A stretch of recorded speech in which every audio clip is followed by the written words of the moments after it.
Baik. Jadi di kelas A1 ada 3 orang yang presentasi dan A2 6 orang, G.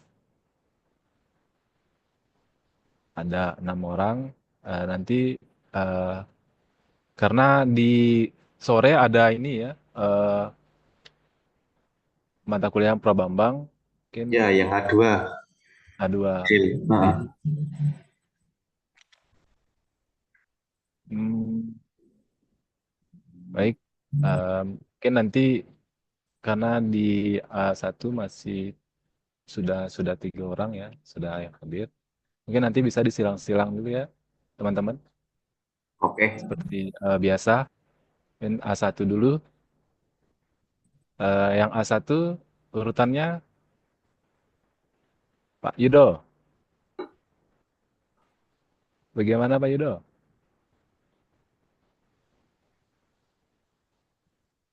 Sebentar saya buka PPT dulu ya. Oke.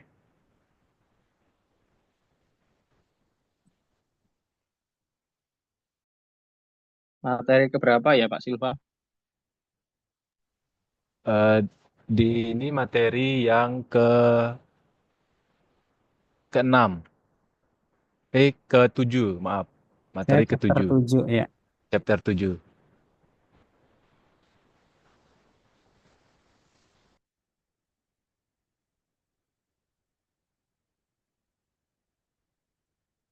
Baik, langsung ya.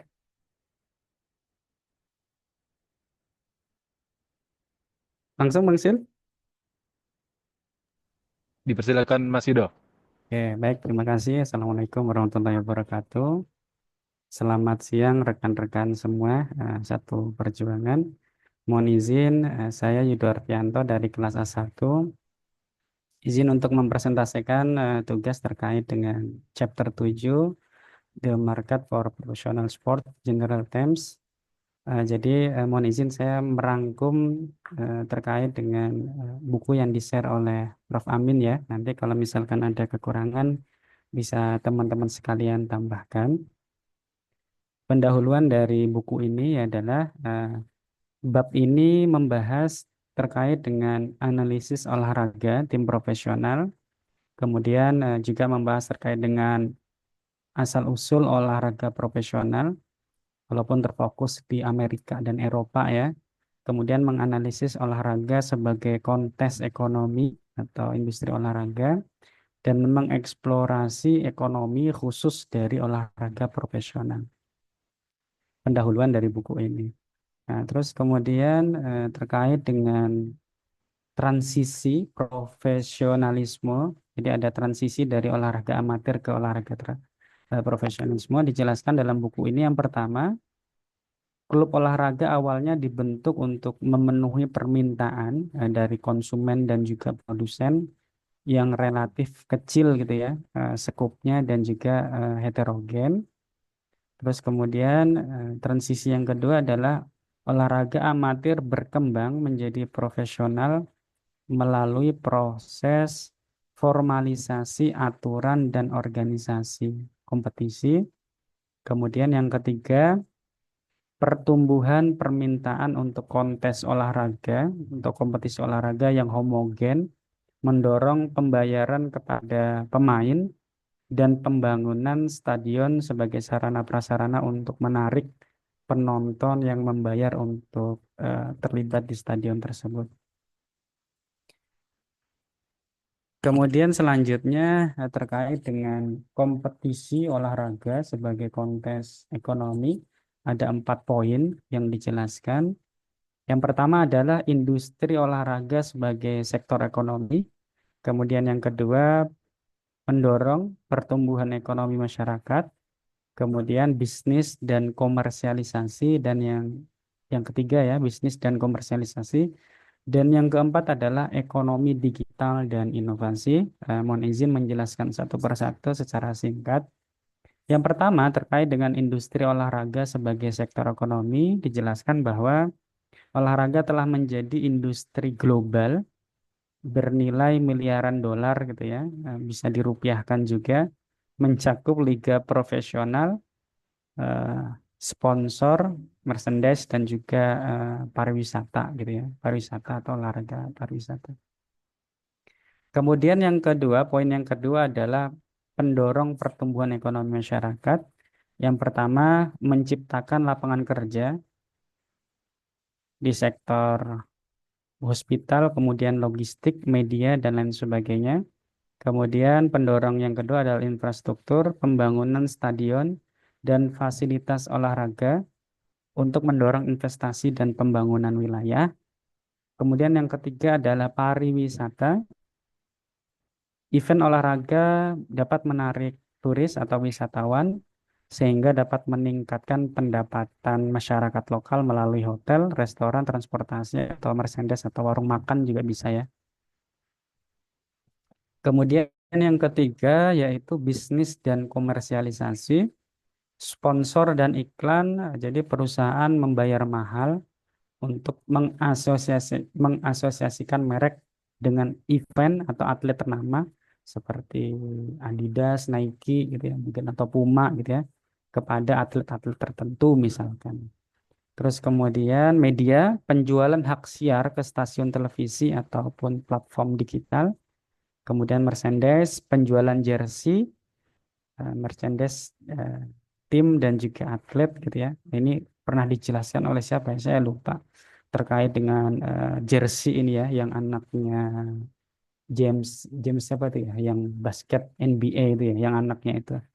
Nah, ternyata penjualan jersey-nya sudah menutupi untuk uang kontrak ya anak tersebut di Lakers ya kalau tidak salah. Kemudian yang keempat, ekonomi digital dan inovasi. Jadi teknologi seperti streaming, e-sport memperluas pasar olahraga, ada juga YouTube, kemudian TikTok dan juga lain sebagainya. Kemudian selanjutnya di dalam buku ini juga menjelaskan secara umum perbedaan antara Liga Eropa dan Amerika karena memang buku ini sepertinya fokus di kedua liga tersebut ya. Nah, perbedaan ini diutarakan oleh Paul, Alistair Dawson dan juga Trudeau ya, bukan oleh saya dan juga bukan Dipsik.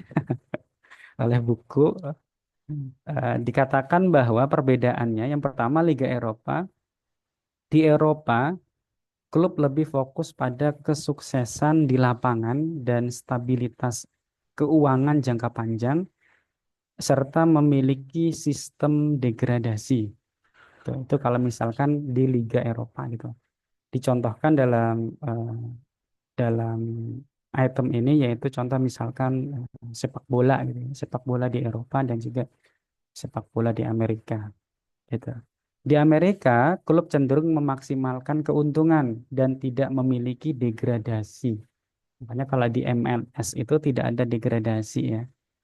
Nah, itu perbedaan yang mencolok antara Liga Eropa dan juga eh, Liga Amerika seperti itu. Itu saja, mohon izin presentasi dari saya sangat singkat sekali. Apabila terdapat kekurangan, bisa nanti ditambahkan oleh teman-teman sekalian. Terima kasih. Selamat siang.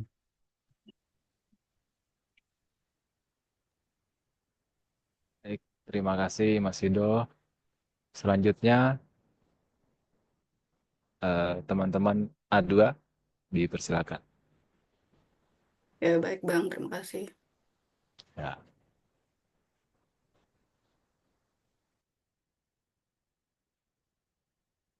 Hmm,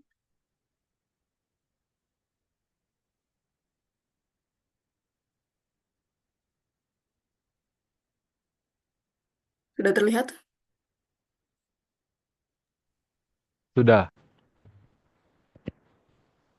Ya, baik. Assalamualaikum warahmatullahi wabarakatuh. Selamat siang rekan-rekan semua. Terima kasih untuk moderator. Hari ini saya juga ngambil di bab 7 tentang market profesional sport sama kayak Bang Yudo tadi. Tapi mungkin saya lebih ke transisi dari olahraga amatirnya ke bagaimana untuk menjadi profesional.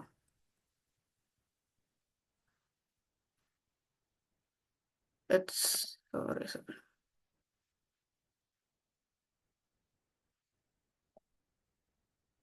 Nah, olahraga amatir yang ada di buku itu sendiri, yaitu mereka pada awalnya secara pendanaan masih dikatakan yang seperti Bang Yudo tadi masih sebagai konsumen, di mana pendanaan utama masih dari keanggotaan dan sumbangan sukarela yang ada pada anggota tersebut.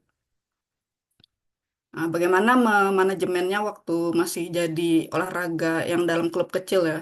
Pendanaan penting bagi sebuah klub dari administrasi, pengeluaran administrasinya itu yang harus diperhatikan pertama dari pengeluaran seperti fasilitas, pelatih, dan pendanaan kompetisi. Sementara pendanaannya tadi, seperti yang saya sebutkan, itu hanya berfokus pada anggota pada awalnya. Strategi yang perlu dilakukan oleh olahraga amatir itu yang pertama melakukan kolaborasi antara klub-klub kecil lainnya yang sejenis lah olahraga, kemudian membangun komunitas, selanjutnya melakukan promosi, dan yang terakhir seperti tadi sudah ada kata Bang Yudo melakukan pembangunan stadion yaitu melakukan pertandingan. Transisi olahraga amatir menuju profesional udah mungkin tadi sedikit dibahas dari Bang Yudo masalah dari Eropa sama Amerika, tapi saya di sini cuma mengambil di Liga Liga Amerika yaitu Liga Nasional Baseball di tahun 1875 yang awalnya itu dilakukan dari pendanaan hasil pendapatan penonton dan juga pendapat dari lotre-lotre. Namun pada saat itu terjadi masalah korupsi terhadap hadiah lotre oleh tim. Jadi ada melakukan lotre selain dia dari panitia. Hal ini membuat berimbas pada kepercayaan publik itu menurun karena adanya korupsi tadi. Mereka melakukan solusi dari panitia itu menentukan suatu peraturan di mana panitia memiliki wewenang untuk membuat semua keputusan dan peraturan. Kemudian tim juga harus membayar iuran tahunan. Yang awalnya dulu ternyata pembayaran uang tim itu tidak setara. Nah, setelah ada kejadian itu, semua tim harus pendaftaran secara sama semuanya. Kemudian dilarang melakukan lotre di luar tindakan oleh panitia. Nah, selanjutnya wasit ditentukan oleh panitia yang tidak ada keterkaitan dengan salah satu tim di liga tersebut.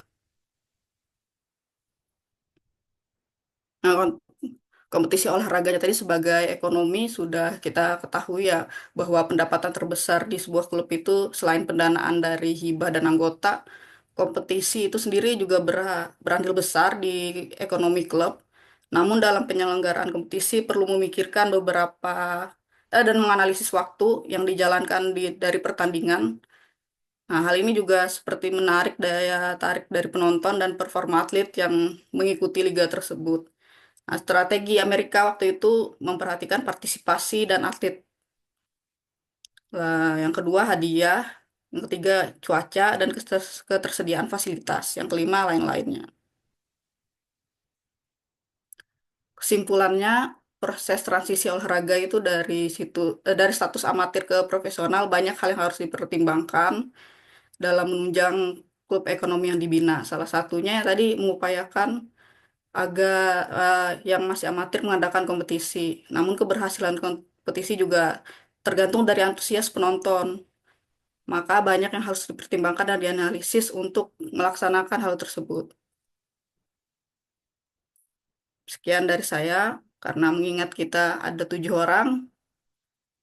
Terima kasih.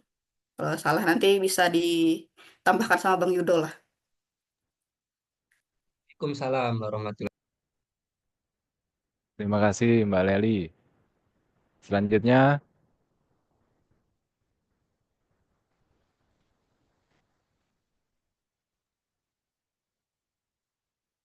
Selanjutnya chapter 8, Bang. Iya, Mbak Sandi ya, benar, iya, chapter iya. 8. Saya, Bang, chapter 8. Izin share, Bang, dan rekan-rekan.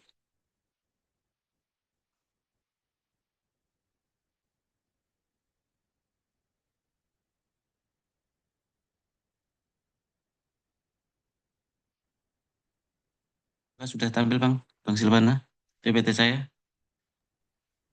Sudah. Sudah. Oke, terima kasih moderator, Bang Silvana, dan teman-teman perjuangan kelas 1, kelas A2.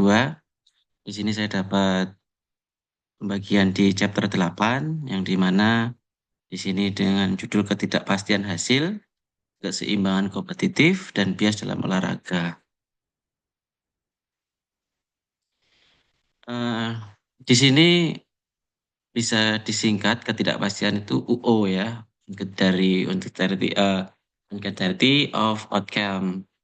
Dari pengertian ketidakpastian hasil mengacu pada sejauh mana hasil pertandingan atau kompetisi tidak dapat diprediksi sebelumnya.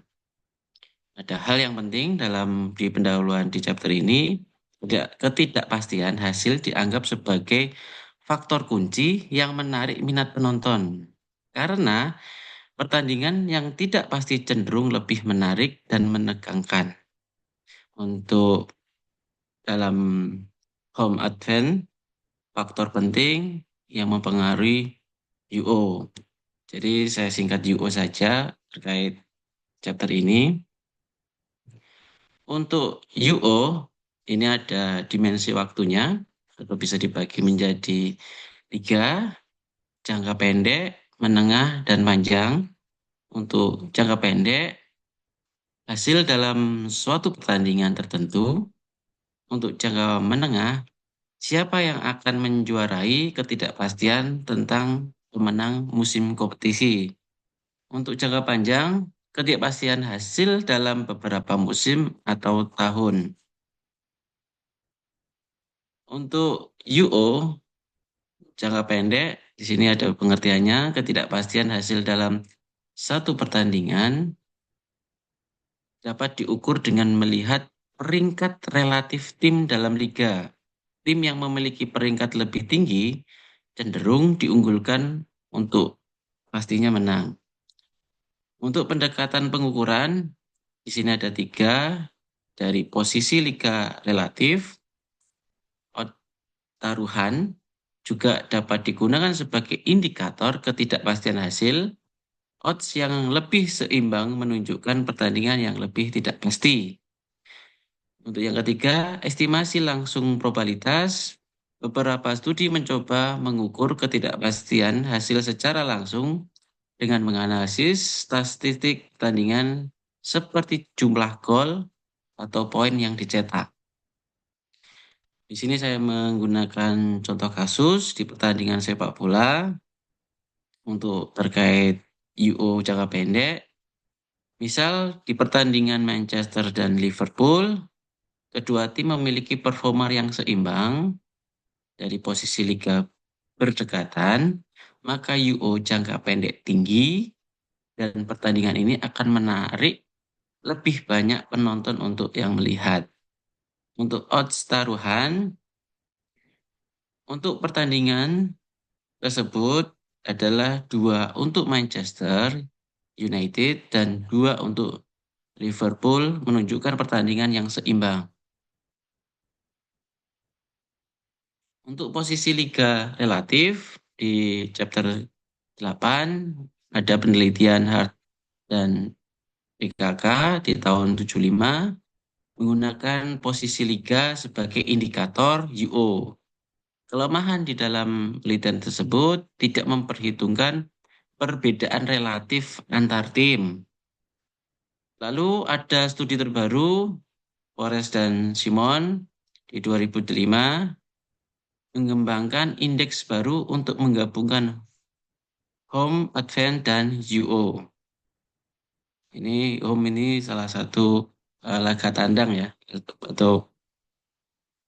Untuk saya mengambil contoh kasus di studi Forest di 2005, mereka mengembangkan indeks UO untuk menggabungkan home advance dan performa di liganya. Misalnya jika tim A memiliki rata-rata 2 poin per pertandingan di kandang dan tim B memiliki 1,8 poin per pertandingan, pada indeks UO dapat dihitung untuk memprediksi ketertarikan penonton. Untuk odds taruhan, sini ada keuntungan yang mencerminkan informasi lengkap Bisa saya contohkan mungkin cederanya, suspensi, dan lain-lain. Keterbatasan kemungkinan bisa bias dalam penggunaan odds taruhan. Contoh studi di Bill dan Thomas di chapter 8 menggunakan odds taruhan untuk mengestimasi probabilitas kemenangan tuan rumah. Saya ambil contoh kasus di pertandingan NBA, misalnya Golden State Warriors vs Los Angeles. Jika odds taruhan menunjukkan 1,50 untuk Warrior dan 2,50 untuk Lakers, ini menunjukkan bahwa Warriors dianggap lebih kuat, tetapi UO masih ada karena Lakers memiliki peluang untuk menang. Di situ ada bias terkait taruhan. Jika odds taruhan tidak mencerminkan performa aktual, misalnya karena cedera pemainnya, maka ini bisa menjadi contoh bias dalam penggunaan odds taruhan. Intimasi langsung probabilitas dengan pendekatan eh, kemenangan tuan rumah, seri, atau kemenangan tandang sebelumnya bertanding. Studi terkait, saya ambil di chapter 8 ini, That's one. Menggunakan pendekatan ini untuk mempelajari dampak UO pada disiplin pemain. Saya lanjut ke jangka menengah. Di sini ada ketidakpastian tentang siapa yang akan memenangkan kejuaraan musim ini dengan melihat variasi performa tim sepanjang musim. Semakin besar variasi, semakin tinggi ketidakpastian hasil. Untuk seasonal, ketidakpastian hasil juga dapat diukur dengan melihat performa tim tertentu dalam suatu musim.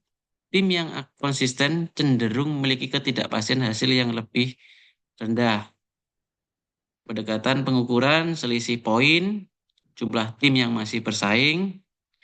Contoh kasus di Liga Primer Inggris di 2001-2002 bersaing ketat antara Manchester City dan Liverpool untuk gelar juara menunjukkan UO jangka menengah yang tinggi.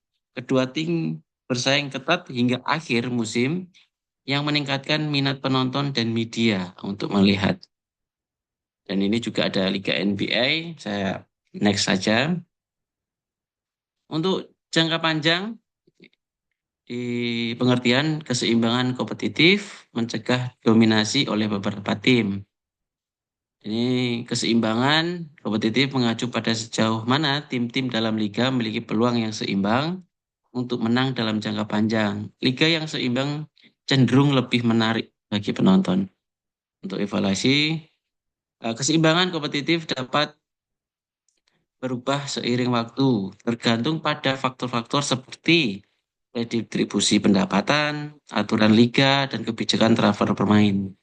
Ini saya ambil satu contoh saja untuk liga yang seimbang. Sebaliknya Liga Primer Inggris sering dianggap lebih seimbang karena beberapa tim seperti Manchester City, Liverpool, Chelsea, dan Arsenal bersaing ketat untuk mendapatkan gelar juara. Untuk keunggulan bermain di kandang, ini di pengertian di chapter 8 mengacu pada kecenderungan tim untuk bermain lebih baik ketika bermain di kandang sendiri. Faktor yang mempengaruhi keunggulan bermain di kandang ada 3, familiaritas dengan lapangan, lalu efek dalam perjalanan yang harus ditempuh oleh tim tamu, 3, dukungan para penonton atau supporter. Dampak dan keputusan wasit ini juga salah satu mempengaruhi keputusan penonton dikarenakan dari segi supporter atau penonton. Pengukuran di keunggulan di kandang dapat diukur dengan melihat persentase kemenangan tim tuan rumah dibandingkan dengan tim tamu. Ini untuk implementasi kebijakan manajemen liga untuk menjaga ketidakpastian hasil dan keseimbangan kompetitif. Liga olahraga sering menerapkan kebijakan seperti batas gaji, retribusi pendapatan, dan transfer pemain. Untuk dapat dampak ekonomi, di sini ketidakpastian hasil yang tinggi dan keseimbangan kompetitif yang baik dapat meningkatkan minat penonton, yang pada gilirannya dapat meningkatkan pendapatan dari tiket, siaran televisi, dan sponsor. Di kesimpulan di chapter 8, UO memiliki dampak yang beragam pada kehadiran penonton. Untuk home advance, faktor penting yang mempengaruhi hasil pertandingan, keseimbangan kompetitif, dominasi jangka panjang, dapat mengurangi minat penonton dan pendapatan di liga tersebut. Mungkin itu saja yang bisa saya sampaikan di chapter 8. Terima kasih rekan-rekan semuanya dan moderator, saya kembalikan. Terima kasih Bang Andi. Selanjutnya di chapter 8 A2 dipersilakan.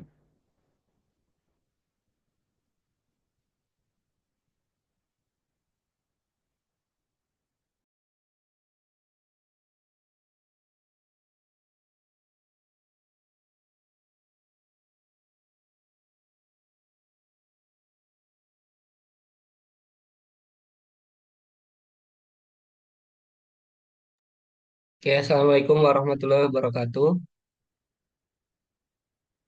Terlihat, teman-teman? Waalaikumsalam. Sudah terlihat. Halo? Terlihat, Bang.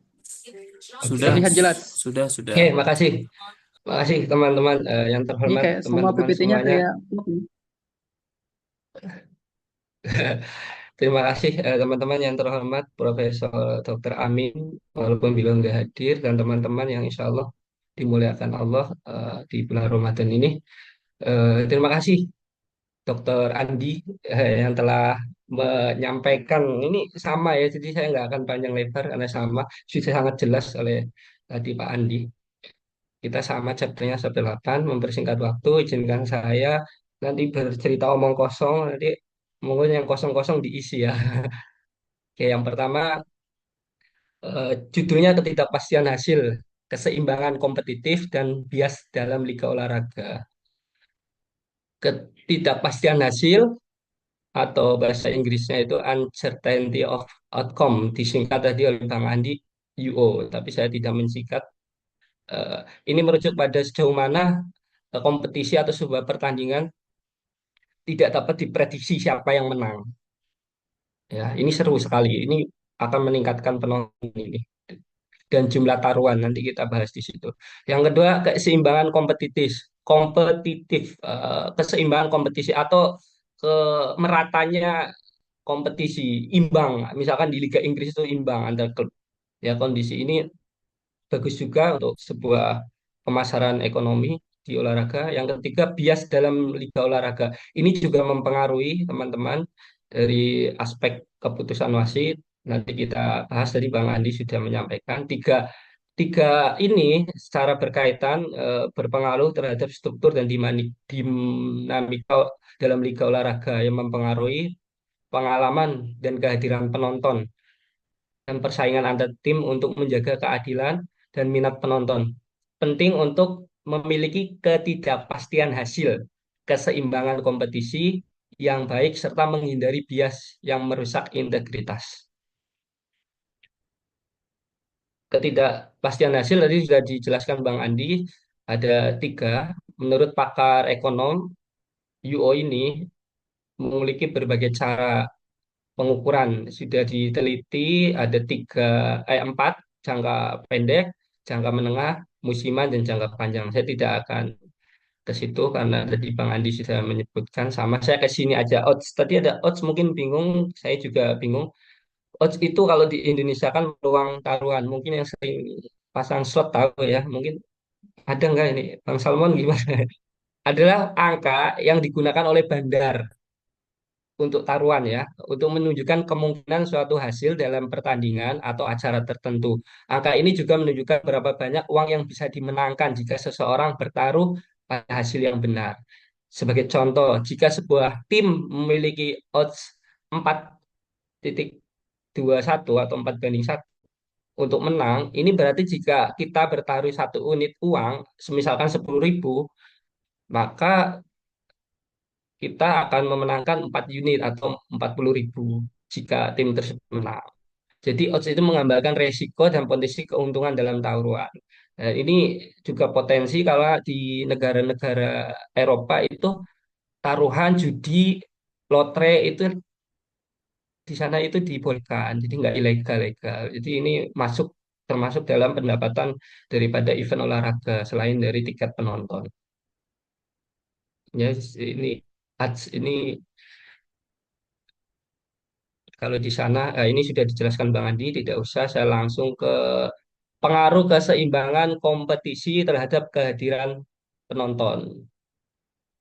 Penelitian Harris tahun 2022 menemukan bahwa kompetisi yang rasionya bagus memiliki pengaruh signifikan terhadap kehadiran penonton. Ini diteliti di Major League Baseball di Amerika. Jadi di sana kompetisinya sama ketat, penontonnya pun meningkat signifikan.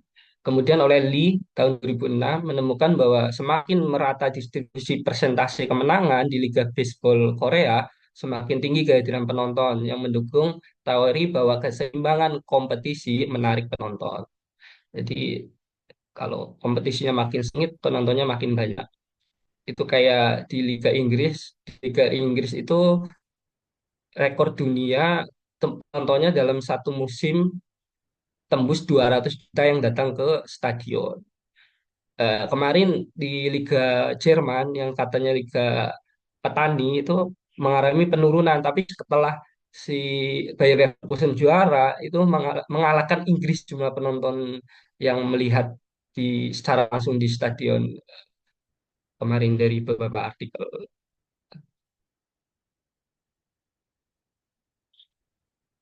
Selanjutnya dibagi menjadi tiga. Yang pertama, keseimbangan kompetisi dalam olahraga. Ketidakpastian hasil jangka panjang ini penting untuk menjaga daya tarik liga olahraga dan mencegah dominasi tim yang mengurangi minat penonton.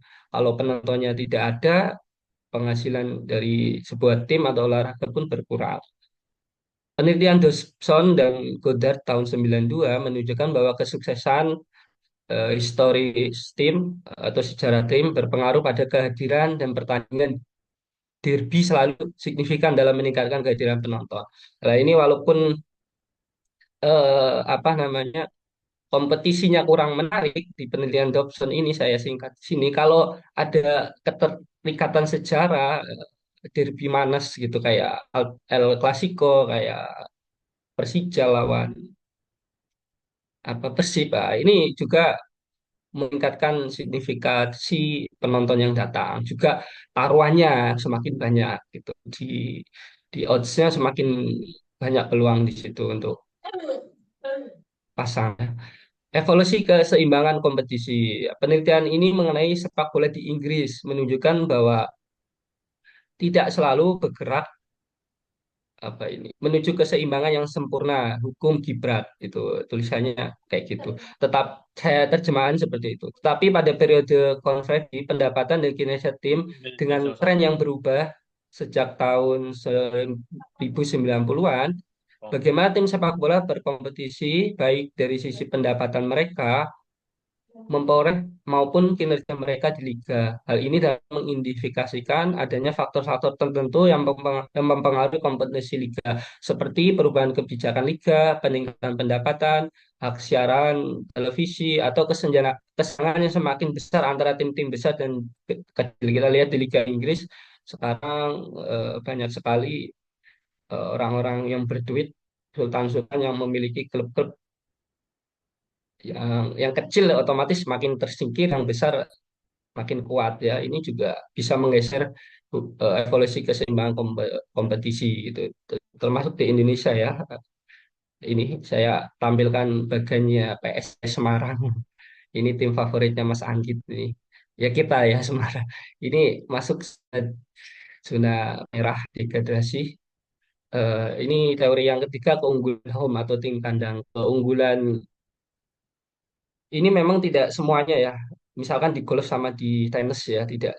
Tapi studi ini menunjukkan tim yang di kandang lebih sering menang dibanding di kandang lawan gitu atau tim tamu gitu. Dengan variabel seperti familiaritas, lokasi, efek perjalanan, peraturan terkait lokasi, dukungan penonton, sebagainya dan sebagainya yang menyebabkan keunggulan dari si tuan rumah.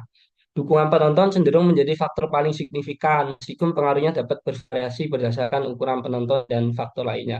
Kalau PSIS kok kalah terus di kandang itu karena nggak ada penontonnya dan lain-lainnya, itu mungkin jadi berdasarkan teori ini atau faktor lainnya ini ya. Bias keputusan wasit tadi Bung Dr. Andi menyampaikan sudah keputusan wasit dapat mempengaruhi apa namanya ini penelitian menunjukkan bahwa ketidakakuratan keputusan wasit dapat mempengaruhi hasil pertandingan, terutama dalam kompetisi Liga Champion Eropa. Kalau di Eropa itu wasitnya si A, si B, mereka yang bertarung itu cenderung tidak akan mengambil taruhan itu. Nah, wah, pasti wasitnya berat sebelah. Misalkan Barcelona. Nah, di artikel itu Barcelona selalu kalau di Liga Champion waktu dulu itu, waktu dulu belum terkuat itu jumlah yang taruhan sedikit di situ karena tahu di bantu wasit gitu. Sekarang kan terbukti gitu atau enggaknya ikuti aja isunya itu teman-teman. Ini saya gambarkan wasit dari Bahrain ya. Kesimpulan, keseimbangan kompetisi jangka panjang dan ketidakpastian hasil sangat penting untuk mempertahankan minat penonton dalam liga olahraga. Keseimbangan yang baik cenderung meningkatkan kehadiran penonton dan lebih baik untuk keberlanjutan liga dalam jangka panjang yang mempengaruhi pendapatan ekonomi atau tim atau event olahraga. Ini kesimpulan terakhir dan saran saya, jangan lupa nanti malam nonton timnas kita, dukung apapun yang terjadi, dukung ya semoga lolos ya walaupun itu peluangnya kecil. Terima kasih dari saya. Doakan timnas kita. Wassalamualaikum warahmatullahi wabarakatuh. Waalaikumsalam Waalaikumsalam. warahmatullahi Waalaikumsalam. wabarakatuh. Luar biasa, Salam timnas Pak menang. Dr. Faisal. Baik, selanjutnya chapter 9, Mas Safrudin Kurianto. Oke, terima kasih Pak Sil. Izin share screen.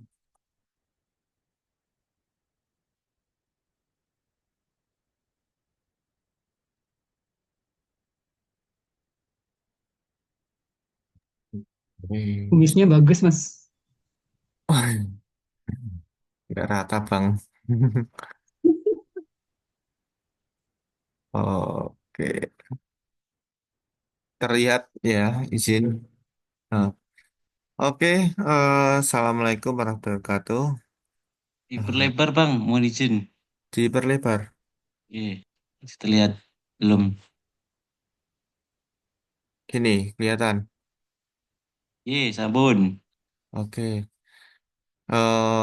Selamat siang, salam sejahtera bagi semuanya.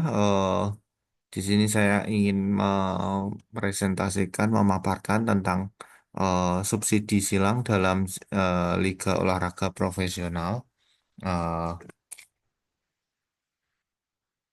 ini menganalisis tentang dinamika subsidi silang dalam liga olahraga profesional. Ya, Eh, kita membahas tentang dasar ekonomi, metode, kerangka teoritis, dan implikasi empiris dari kebijakan ini.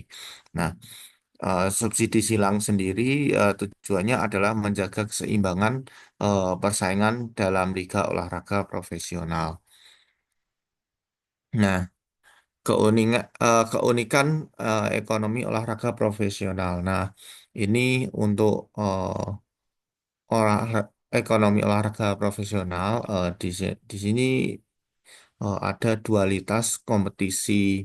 Nah, dualitas kompetisi itu maksudnya seperti apa? Jadi, setiap tim yang bersaing di dalam liga tersebut, ya, mungkin kita di lapangan kita bersaing sebagai kompetitor. Namun, ketika nanti sudah berada di luar lapangan, kita bisa saja menjadi sebuah eh, rekan yang yang bekerja sama. Contoh mungkin beberapa yang fenomena yang kita lihat seperti yang dulu ada di Manchester United, yaitu banyak yang ditransfer ke pemainnya ditransfer ke Real Madrid dan sebagainya. Nah, itu mungkin ketika ada di satu liga, mungkin Liga Champion dan lain-lain itu ketika ada di lapangan, eh, mereka menjadi seorang kompetitor. Ketika di luar lapangan, bisa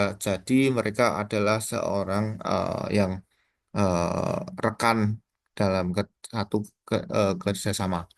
Nah,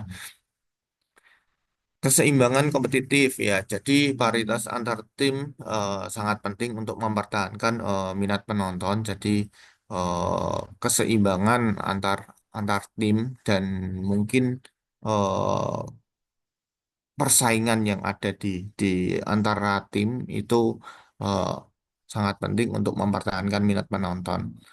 Ketidakseimbangan sumber daya, perbedaan ukuran pasar dan keuangan menciptakan ketidakseimbangan yang mungkin bisa merusak stabilitas liga. Mungkin kita bisa contohkan seperti di Liga Inggris, itu ada yang namanya financial fair play. Ya, jadi ketika transfer dalam satu musim itu diawasi dan apa ada pembatasan tersendiri. Nah, itu untuk menyeimbangkan sumber daya. Nah, tujuan kebijakan subsidi silang itu menjaga keseimbangan kompetitif ya. Jadi memastikan tim yang lebih lemah memiliki sumber daya untuk bersaing efektif ya. Nah, dan juga meningkatkan kesejahteraan penonton karena di sini kita bisa asumsikan juga sharing resource atau sharing mungkin stadion dan lain-lain. Wah, itu untuk jadi untuk meningkatkan kesejahteraan penonton, jadi mempromosikan pertandingan yang ketat dan sesuai dengan preferensi penonton untuk ketidakpastian hasil ya. Jadi itu. Terus mempertahankan kelangsungan liga untuk mencegah keruntuhan finansial atau dominasi berlebihan dari beberapa tim. Nah, ini juga ketika adanya subsidi silang itu mencegah ada salah satu tim yang dominan karena finansialnya yang sangat kuat ya. Nah, struktur pasar liga olahraga. Jadi mungkin ini ada beberapa pihak yaitu ada kartel produsen atau liga berjalan seperti kelompok bisnis. Nah, bisnis kecil dengan klub yang harus bekerja sama sambil tetap bersaing. Eh, Bebas dari aturan umum, ya, liga olahraga sering mendapat keistimewaan untuk tidak terikat aturan atau anti monopoli. Ya, perbedaan antar klub, klub besar dan kecil memiliki pendapatan dan kemampuan berbeda dalam merekrut pemain. Nah,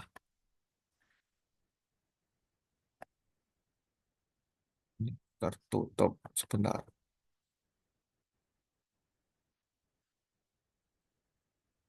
Metode subsidi silang atau pasar tenaga kerja. Nah, ini eh, sistem perancangan ya.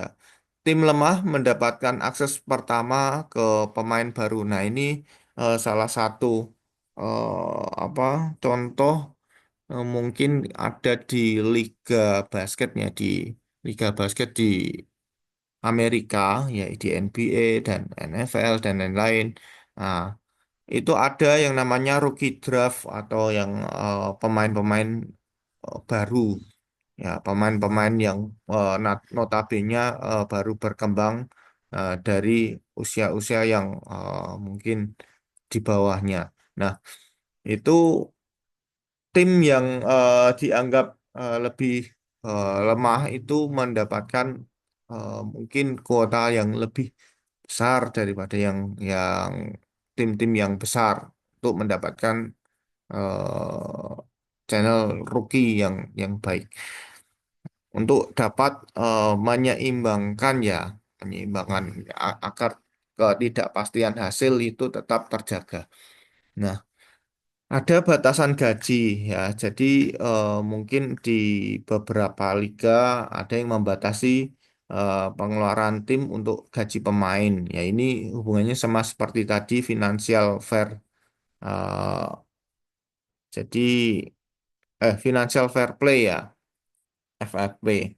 Ya, membatasi pengeluaran tim untuk gaji pemain, ya, mencegah penimbunan bakat. Jadi eh, harapannya semua pemain yang dipilih itu dapat berkontribusi untuk tim, tidak hanya ditimbun bakatnya. Klausul opsi cadangan ya mengikat pemain ke klub untuk jangka panjang dengan hak pembaruan kontrak yang eksklusif.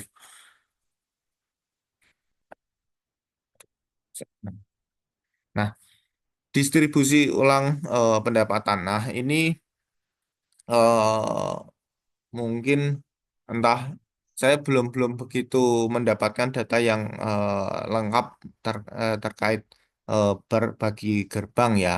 Cuman dari beberapa artikel yang saya dapatkan adanya resource sharing atau pembagian pendapatan tiket ya antara tim tuan rumah dan tandang ya. Contoh pembagian 50-50 di major league baseball itu menunjukkan bahwa salah satu bentuk subsidi silang yang ada di liga tersebut.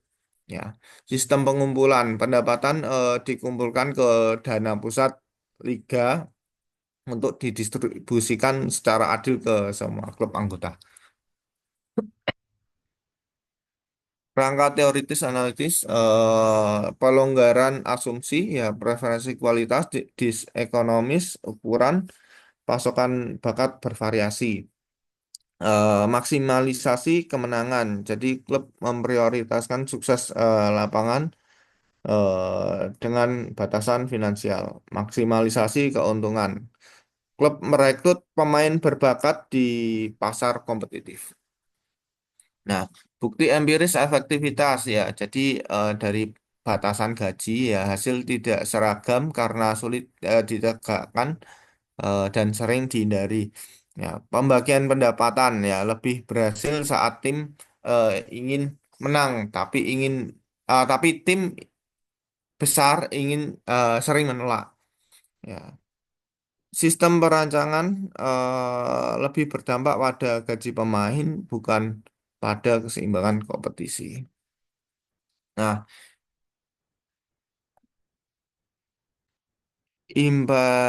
apa? Bentar ke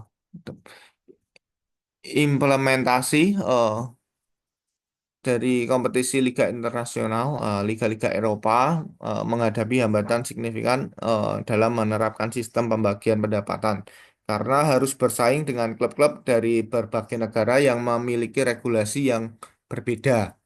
Nah, ini untuk sharingnya juga lebih lebih sulit untuk kompetisi yang internasional. Koordinasi lintas liga, mungkin struktur liga sepak bola Eropa yang terfragmentasi secara geografis dan struktural menciptakan kompleksitas dan dalam pengambilan keputusan kolektif ya.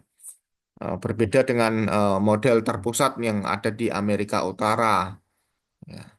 Penegakan kebijakan, efektivitas subsidi silang sering terhambat oleh praktik penghindaran seperti pembayaran di bawah meja, manipulasi laporan keuangan, dan celah regulasi yang dimanfaatkan klub-klub besar.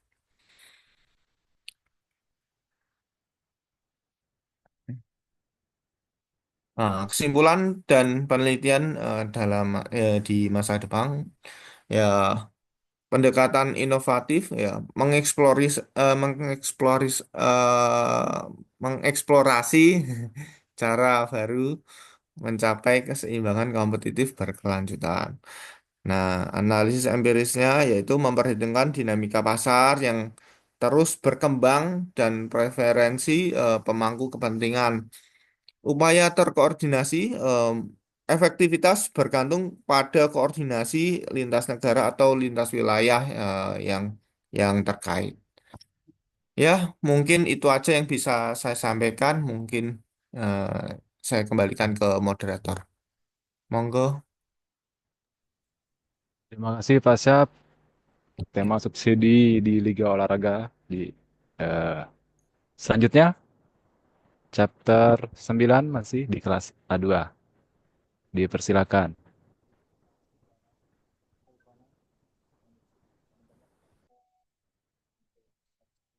Gak kedengeran Mas Martin suaranya. Sudah terdengar belum ya? Suaranya Mas Martin. Sudah. Mungkin setting audionya Mas Martin.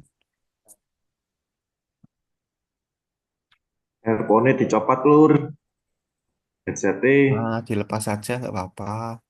Ya, nggak pakai headset malah nggak bisa.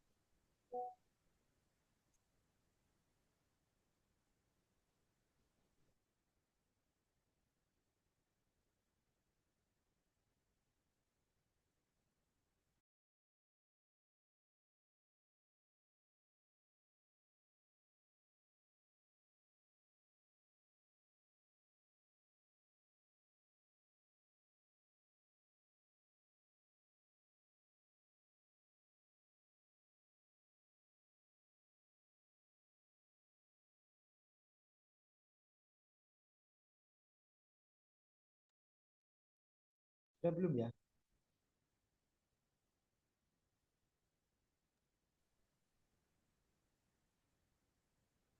Halo? Halo, Mas Martin. Ya. Sudah belum ya? Belum dengar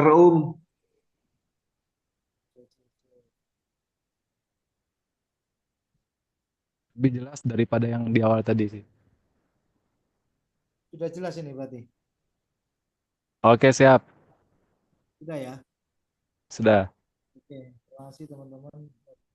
Tambah lagi volumenya ada. Sudah keras ini bro.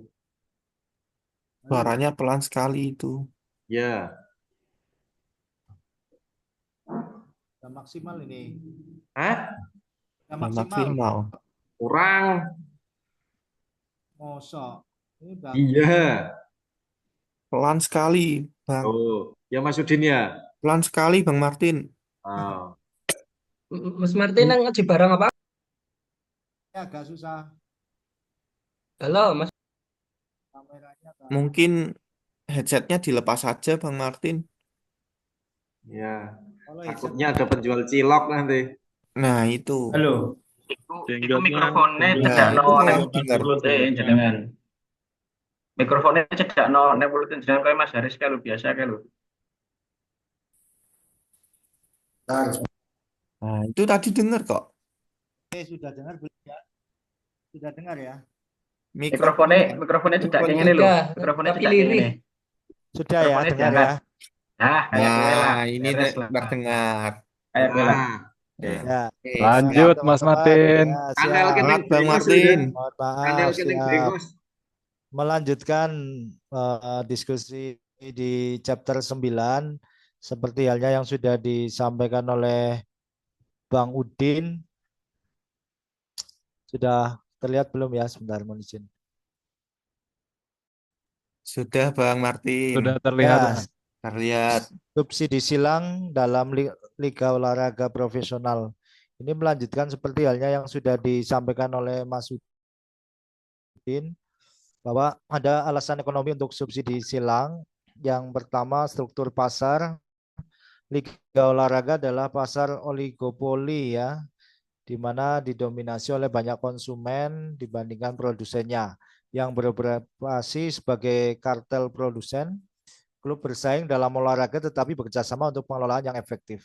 Di sisi lain, adanya pengaturan liga, menetapkan ketentuan kompetisi, mempengaruhi harga tiket, menegosiasikan kesepakatan televisi dan sponsor, serta mengendalikan perpindahan pemain. Ini tadi juga sudah disampaikan oleh Mas Udin. Subsidi silang diperlukan karena klub perlu bersaing dalam hal olahraga, tetapi juga bekerja sama untuk memastikan bahwa olahraga dikelola secara efektif. Liga ini juga menjadi hal yang penting untuk kita pahami bersama. Ini ada beberapa intervensi pemerintah dan kebijakan persaingan. Saya cepat aja. Ini tadi juga disampaikan oleh Mas Udin bahwa metode subsidi silang itu ada sistem penyusunan, batasan gaji, pengaturan opsi cadangan. Ini juga tadi sudah disampaikan oleh Mas Udin. Nah ini sistem penyusunan draft. Sistem draft terbalik memastikan bahwa setiap tahun tim profesional memperoleh akses tawar-menawar baru dalam urutan terbalik dari bagaimana mereka menyelesaikan liga profesional. Tujuannya adalah untuk memberikan tim yang paling tidak sukses tahun lalu menjadi untuk memilih rekrutmen baru. Ini yang terjadi contohnya di Liga Inggris, misalnya di tahun 2025 ini Marcus Rashford ya itu dipinjamkan dari Manchester United ke Aston Villa. Ini memberikan peluang karena memang pelatih menganggap Rashford bukan menjadi pilihan utama sekarang di MU, tetapi harapannya bisa memberikan pengalaman dia di tim lain untuk bisa bermain. Di sisi lain, Aston Villa juga diuntungkan adanya tambahan amunisi dari Manchester United yang akan bermain di Aston Villa. Tetapi tentunya ada beberapa kesepakatan yang perlu disepakati oleh kedua belah pihak. Contoh misalnya penggajian Rashford itu 75% dibayar oleh Aston Villa dan sebagainya. Ini subsidi silang, contoh subsidi silang yang bisa direalisasikan. Ini retribusi pendapatan juga tadi sudah sempat tersampaikan juga oleh Mas Udin. Pendapatan tiket ini juga bersifat 50-50 diberikan kepada tim tandang. Ada juga yang dengan konsep seperti demikian. Tujuannya adalah mendistribusikan kembali sebagian pendapatan tim tuan rumah karena ketidakseimbangan basis pendapatan antara tim tuan rumah dan tim tandang. Dampak klub yang lebih besar mengalami pengurangan bersih dalam pendapatan, sementara tim yang lebih kecil memperoleh keuntungan bersih yang lebih baik untuk menghidupi klub kecil yang terus berkompetisi di liga profesional. Ini tadi ada pembagian tiket langsung dan ada skema pool. Ini juga tadi sudah sempat disampaikan terkait tentang tiket. Kemudian model standar dan tujuan klub. Yang pertama adalah memaksimalkan adanya keuntungan. Ya, ini lebih berorientasi ke finansial. Kemudian ada yang memaksimalkan utilitas. Utilitas di sisi lain adalah kepuasan konsumen, entah itu dari pemilik klub ataupun dari penonton terkait tentang hasil pertandingan. Dan yang terakhir adalah memaksimalkan kemenangan. Nah ini tujuan akhirnya adalah klub atau tim tersebut bisa memperoleh trofi juara. Ini kesimpulan relevansi hipotesis UO ini juga tadi sudah sempat dibahas di chapter 8 ya, Mas Faisal tadi juga sempat membahas.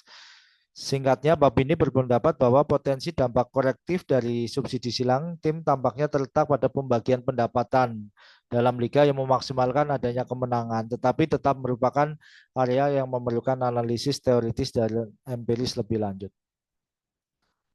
Kerangka kerja ekonomi untuk memahami subsidi silang ini ada hubungan zero sum, ada asumsi model. Ini juga menjadi salah satu topik bahasan yang ada di chapter 9. Pendapatan tim dan persentase kemenangan ini juga tadi sudah menjadi bahasan dari Mas Udin juga. Ini hubungan antara bakat dan persentase kemenangan ini juga menjadi topik di chapter 9 ya. Ini nanti kita akan berbagi aja lah. Model Liga 2 tim ini ada tim kota besar, ada tim kota kecil.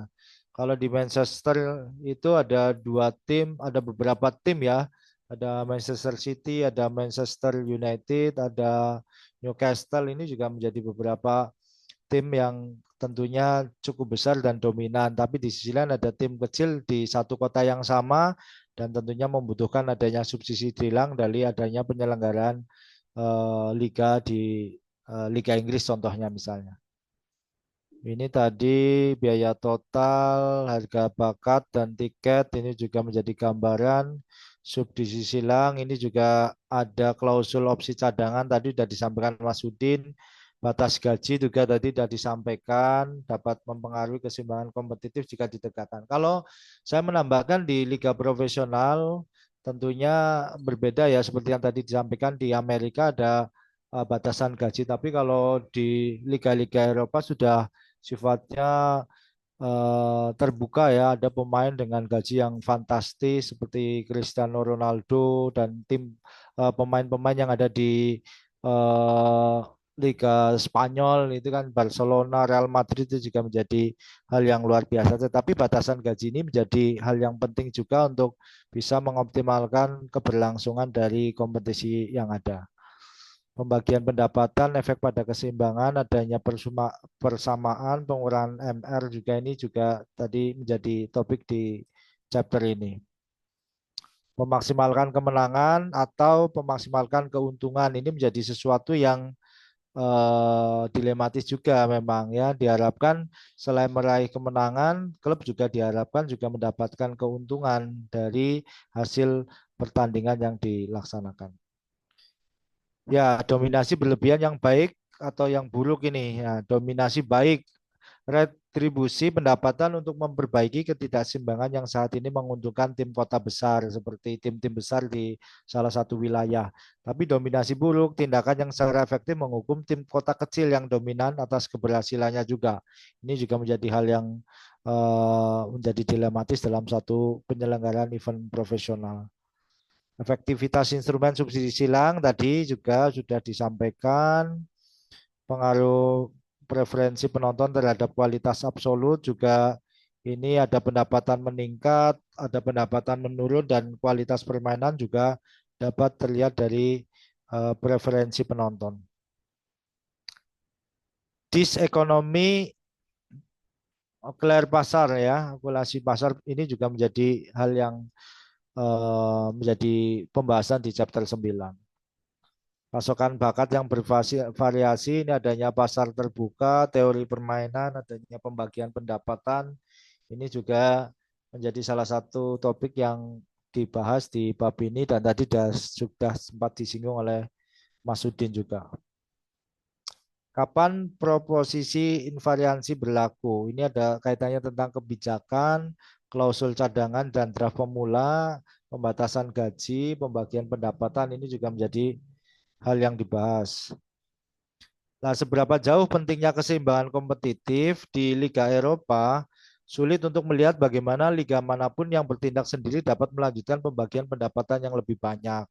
Sedangkan di Liga Amerika Utara memiliki lebih sedikit liga, sehingga kesepakatan tentang skema subsidi silang lebih mudah dicapai. Ya, tadi saya sampaikan di Liga Eropa ini sudah sangat terbuka kaitannya tentang transfer bermain, harga kontrak permain dan sebagainya. Berbeda dengan di liga di Amerika tadi, MLS dan sebagainya tadi sudah sempat dibahas oleh penyaji sebelumnya. Keseimbangan kompetitif hanyalah salah satu dari sekian banyak faktor yang menentukan kesehatan jangka panjang dari liga olahraga tersebut. Kesimpulan, bab ini menyimpulkan bahwa dalam keadaan seperti itu, potensi dampak korektif dari subsidi silang, tim tampaknya terletak pada pembagian pendapatan dalam liga yang memaksimalkan kemenangan. Tetapi kemampuan liga domestik untuk menerapkannya masih dilakukan mengingat perlunya koordinasi lintas negara.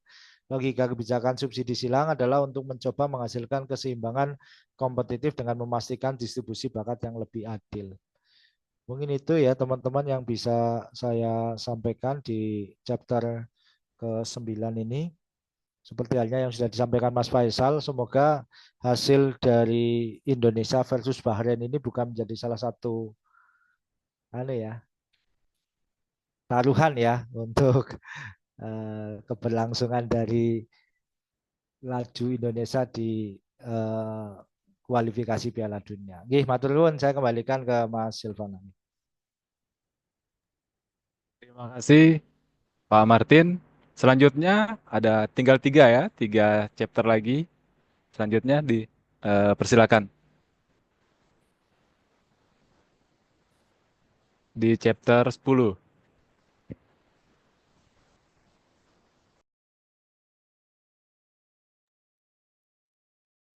Izin Bang, mungkin kelas 1 kan sudah selesai Bang. Ini kan kelas A2 ya, lanjutnya. Ya, gimana? A2 10 siapa nggih? Saya 11. Iya, A2. A2 10, karena A1 sudah selesai. A1 sudah selesai, tinggal A2. A2 10 sinten nggih?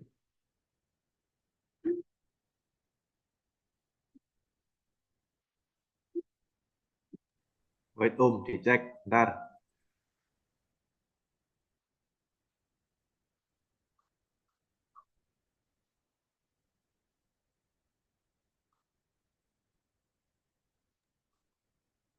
Atau 11 dulu?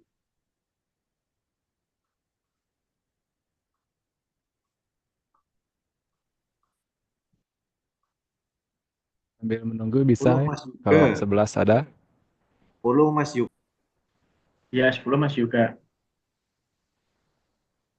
Mas Yuga. Halo, halo. Mas Yuga. Turu kata Mas. Nah, Atau 11 dulu? Barangkali Ya, Mas Yuga boleh sedang 11 dulu. persiapan. Udah dulu aja Pak, sedang ibadah itu, Baik. jangan ya, diganggu. Iya. dulu. Ya. Ya, Double itu izin share screen. Oke, kerja juga ibadah, tidur ibadah, tidur di tempat kerja ibadah. Sudah nampak nggih? sudah Pak. Ya, baik. Assalamualaikum warahmatullahi wabarakatuh. Singkat saja, karena pikir saya tadi tampil saya setelah Lebaran, ternyata hari ini dihabiskan. Sudah saya ambil inti-intinya saja. Baik, terima kasih kesempatannya. Yang saya banggakan rekan-rekan POR A1 dan A2, bab atau chapter 11 ini eh, saya mengulas tentang siapa saja yang bekerja atau menjadi subjeknya dalam sebuah tim profesional. Secara garis besar bahwa dari chapter yang saya baca, kualitas tim profesional ini akan sangat bergantung pada buruh. Di chapter menyebutnya labor. Labor itu buruh. Buruh itu adalah orang yang bekerja dan mendapatkan upah di tim tersebut. Dalam hal ini adalah atletnya. Jadi sebuah produk akan baik jika produsennya juga baik. Dalam hal ini, jika sebuah tim akan menjadi sebuah tim yang baik, maka akan dipengaruhi oleh siapa atlet yang ada di dalamnya. Dalam rangka apa? Tentunya dalam rangka membangun sebuah tim yang baik pula. Untuk apa membuat tim yang baik? Tentunya untuk bisa menarik sebuah pemasukan dan menarik para investor untuk berbisnis di dalam tim tersebut. Kemudian tim yang bagus tentunya akan menarik banyak sponsor. Ini akan seperti yang disampaikan Prof. Tandio, ini mau telur dulu atau ayam dulu, ya mau nyari kemenangan dulu atau mau nyari investor dulu. Tentunya investor akan tertarik jika tim itu adalah tim yang bagus. Padahal untuk membuat sebuah tim yang bagus juga butuh yang namanya sponsor. Jadi ini akan berjalan beriringan. Nah, memang butuh pengorbanan yang tinggi, pengorbanan yang besar bagi para pemilik klub profesional untuk membangun sebuah tim yang bagus, tentunya dengan modal dari diri sendiri dulu. Kemudian investor yang sudah tertarik, tentunya uang mereka digunakan untuk apa? Ya untuk menggaji pemain, biaya transfer, dan untuk mengurus kontrak para buruhnya atau para pemainnya. Nah, di sini sirkulasi uang lebih fokus kemana? Ke atlet atau pelaku utama yang ada di tim profesional tersebut. Dalam kasus ini, dalam bisnis olahraga, khususnya dalam perputaran atau data transfer atlet, itu monopsoni ini ditekan. Apa itu monopsoni? Monopsoni itu adalah pembeli tunggal yang sangat berkuasa, ya. Jadi monopsoni ini eh, menunjukkan bahwa literatur ini menunjukkan bahwa eksploitasi monopsoni secara historis telah ditekan atau dikurangi. Kenapa? Karena itu tadi, atlet yang memiliki kualitas di atas rata-rata, dia akan lebih berkuasa untuk menentukan harga melalui siapa? Melalui agen. Jadi sebuah tim akan mendapatkan jasa dari Ronaldo itu ya ikut harga dari yang ditawarkan oleh agensi dari Ronaldo atau Messi. Tidak bisa sebuah klub menawarkan harga sekian, maka kamu harus ikut saya. Tapi lebih ke harga dari atletnya itu sendiri. Karena apa? Karena ini dampak dari atau efek dari superstar. Saya punya kualitas, maka saya berhak untuk mengajukan harga ini. Efek dari penekanan monopsoni. Jadi pembeli tidak bisa serta-merta berkuasa tentang harga atlet yang akan dia beli. Kemudian sekarang kita ke tim profesionalnya. Timnya ini perannya apa? Tim profesional ini adalah sebagai tempat dia bekerja bagi atlet, ya, karena sebutan buruh itu tadi. Seperti halnya misal rekan-rekan yang sudah bekerja lah, di mana instansi Anda bekerja, berarti dia instansinya adalah di klub tersebut. Karena itu tadi, atlet bekerja dalam tanda kutip di klub, maka dia harus mendapatkan hak-haknya. Nah, karena apa? Karena tujuan dari sang atlet ini bekerja di tim profesional tersebut adalah tujuan finansial sebagai mata pencaharian, ya. Karena sebagai atlet ini sudah terjun langsung, ya fokus di atlet itu digunakan sebagai mata pencaharian. Di mana dia bekerja? Ya di tim profesional tersebut. Itulah peran tim profesional bagi atlet. Kemudian tentunya ada peran agen juga sebagai juru marketingnya, karena selain performa atlet, maka peran agen juga berperan dalam marketing atau pemasaran seorang atlet. Tentunya itu tadi, ada harga maka ada kemampuan. Harga Ronaldo yang di masa usia 40-nya ini juga masih tergolong harga yang tinggi, ya, karena apa? Ya karena publik juga tahu kemampuan dia seperti apa. Sampai pelatih Denmark dalam United Nations League kemarin malam itu menghampiri Ronaldo sambil megang wajah Ronaldo, dan dia berkata, apakah Anda benar-benar 40 tahun? Ya, karena apa? Karena dalam 40 tahun itu dia masih punya harga.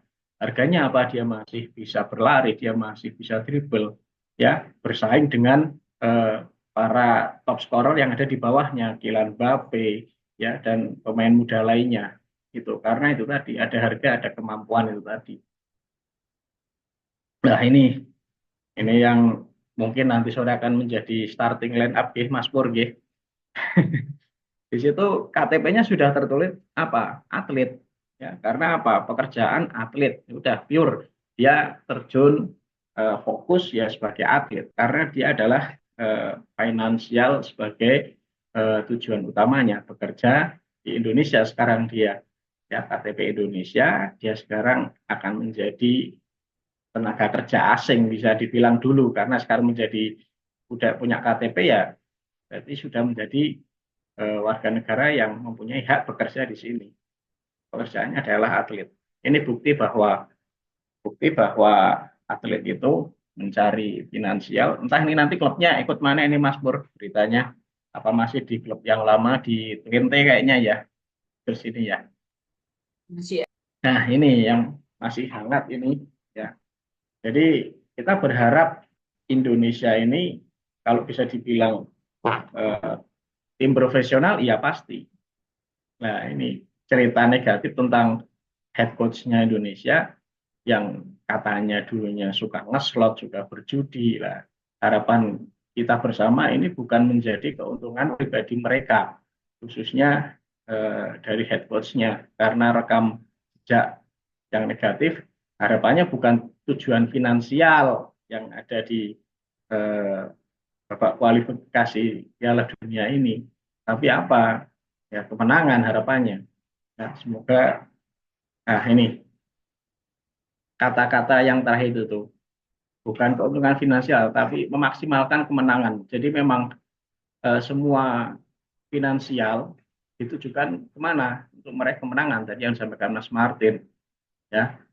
Ini kalau bagi atletnya mungkin finansial itu iya, tetapi kalau melihat dari para pemain naturalisasi kita ya finansial sepertinya mereka tidak terkendala ya bagi para pemain naturalisasi karena apa kesempatan untuk bermain di kualifikasi dunia yang mereka mereka kejar untuk saat ini kalau berdasarkan berita-berita itu sehingga mereka di pemain timnas yang sekarang harapannya memaksimalisasi kemenangan itu menjadi tujuan mereka membela Indonesia. Terima kasih itu untuk chapter 11. Barangkali ada kekurangan, mohon maaf. Terima kasih perhatiannya. Monggo Pak Silva.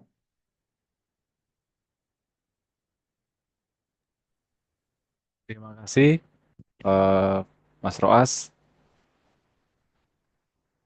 Eh, Mas Yoga sudah ada? Bisa presentasi, Mas Yoga? Nampaknya Masih ada tidur, Mas. kegiatan beliau. Ada kegiatan. Kita lanjut chapter terakhir ya, chapter 12. Ya, lanjut. Oke, dipersilakan teman-teman.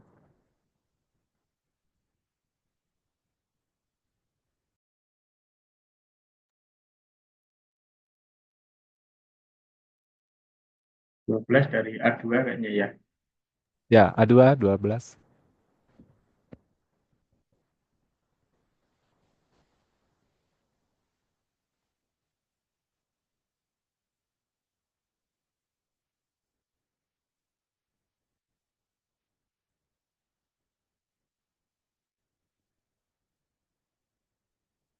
Chapter 12 siapa?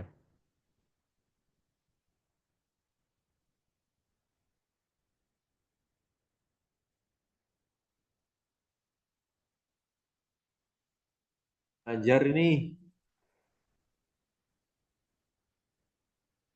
Bang Ganjar, Bang Ganjar.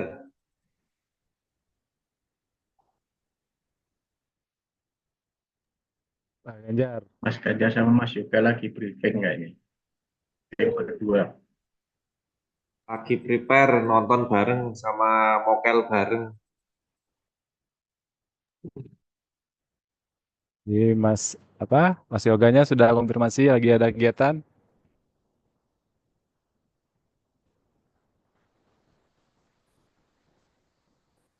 Ya itu di skip aja yang lain karena ada kegiatan. Biar yang lain dulu. Nanti dari Mas Yoga kalau udah. Giliran Pak Ganjar ini chapter 12.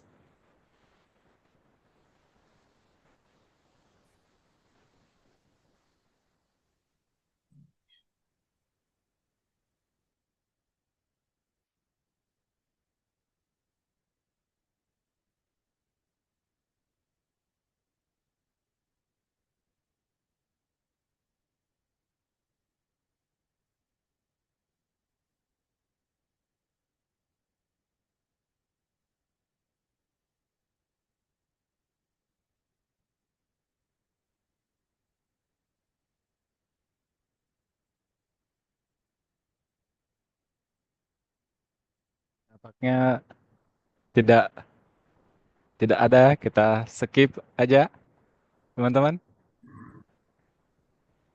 Monggo, Ini barangkali bisa apa? disampaikan. Oke, Bang Sil, mungkin Ya, masih ada kegiatan juga. ya. Skip Ah, sesi sesi selanjutnya Bang Sil, sesi makan-makan. Siapan war takjil, Bang. Jadi luar biasa sekali teman-teman. Eh, Seperti eh, penyajian seminar nasional nih. Ada eh, presentasinya banyak sekali. Tapi tidak apa-apa teman-teman. Alhamdulillah eh, sebagian telah menggugurkan kewajiban untuk presentasi di mata kuliah kajian ekonomi di chapter bukunya Paul Dotworth yang judulnya Ekonomi, Olahraga, Teori, Bukti dan Kebijakan. Baik, apa kita masuk sesi diskusi atau kita tutup? Karena nanti jam ini ya jam kedua ada mata kuliah pedagogi olahraga ya di kelas A2, Prof. Bambang. Siap Bang Silvana. Oke, Sekedar saran aja Bang, baik. sekedar saran aja bagi yang mungkin belum presentasi nanti bisa merekod apa Video sendiri ya. ya merekod untuk nanti bisa dikirimkan ke komunikasi ke beliau atau Prof. nanti Amin. di-include-kan dengan file yang nanti akan dikirimkan recordnya dengan presentasi siang hari ini. Oh, baik, bisa Pak Martin nanti kita komunikasikan ke Pak Ganjar sama Pak Yoga agar Ya, semua bisa kewajibannya sudah terpenuhi. benar Oke. Mas. Takutnya nilainya nggak keluar kayak teman kita yang sebelumnya gitu. Ya, betul sekali. Jadi nanti kita komunikasikan ke Prof. Amin. Dan mohon chapternya, PPT-nya dikirimkan ke Prof. Amin ya, teman-teman A2, di-share di grupnya. Baik, teman-teman semua, dengan berakhirnya tadi diskusi kita pada siang hari ini, kurang lebihnya mohon maaf. Semoga kita bisa berdiskusi lagi di mata kuliah yang lain. Baik, teman-teman, saya akhiri ya. Saya mohon maaf sebagai moderator. Saya akhiri diskusi di siang hari ini. Assalamualaikum warahmatullahi wabarakatuh. Waalaikumsalam warahmatullahi wabarakatuh. Waalaikumsalam warahmatullahi Waalaikumsalam. wabarakatuh. Waalaikumsalam warahmatullahi wabarakatuh. Mohon izin. Pagi sehat ya pagi. Info nobar. Info ngopi. Yang Nyusu, masih di Bang, Semarang nyusu. siapa ya? Nyusu. Mas Hasan Yang tadi. masih di Bang Adi, Semarang itu nyusu. Iya. ditanya Pak. Bang Adi hilang langsung. Saya masih Yang di masih Semarang, di Pak. Semarang. Wah, Saya balerinya masih di Pak Semarang. Salmon. Oh, oke.